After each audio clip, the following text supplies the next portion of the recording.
Alan Dershowitz. Good morning, Professor. So, look, prosecutors will file formal charges against the 22-year-old later today. Aggravated murder, obstruction, firearms charges is what we widely expect. Do you think the government will release any significant new information or basically stick with what we already know? Oh, I think they will probably release more information. There's an alleged confession that he made in writing that may be part of the charges. Remember, these are only the state charges. The federal government still has to decide whether there is jurisdiction and whether they want to bring charges. The other issue, remember, this is going to be a virtual appearance, so he's not going to be standing in front of the judge and probably what he'll say is not guilty. He also needs to have a lawyer appointed, unless a lawyer has already been appointed. And we don't know whether he has the resources to pay for a lawyer, whether he has a lawyer, or whether the state will have to provide a lawyer. This is a capital case, so obviously he needs to have not only a lawyer, but an extremely experienced lawyer, and particularly one experienced in capital cases in Utah. So it won't be easy to find a lawyer like that who is willing to take the case.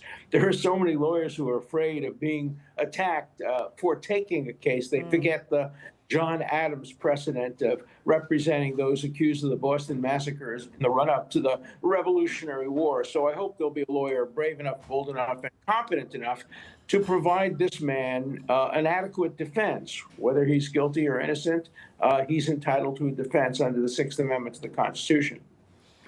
Yeah, and one of the more chilling details of this investigation, and you mentioned it, that there is this alleged confession really on this online chat room that he made. The Washington Post releasing the headline that says, "It was me." Those are apparently his words. The suspect in the Charlie Kirk shooting appeared to confess in that Discord chat. And not only that, FBI Deputy Director Dan Bongino telling Newsmax the investigation may expand beyond just Robinson. Who knew what and when? Take a listen. This is not the end of this investigation. It's not even the end of the beginning of the investigation. We've just started. The fact that we have a suspect, and everybody's obviously innocent until proven guilty in this constitutional republic we have, but we are investigating a potential broader network of people who may have known. Well, so, yeah, we understand that the father did the right thing, right? Morally right thing. He helped turn his son in when he found out. But then you have these other people. You have the roommate involved, right? You have these people in this online chat.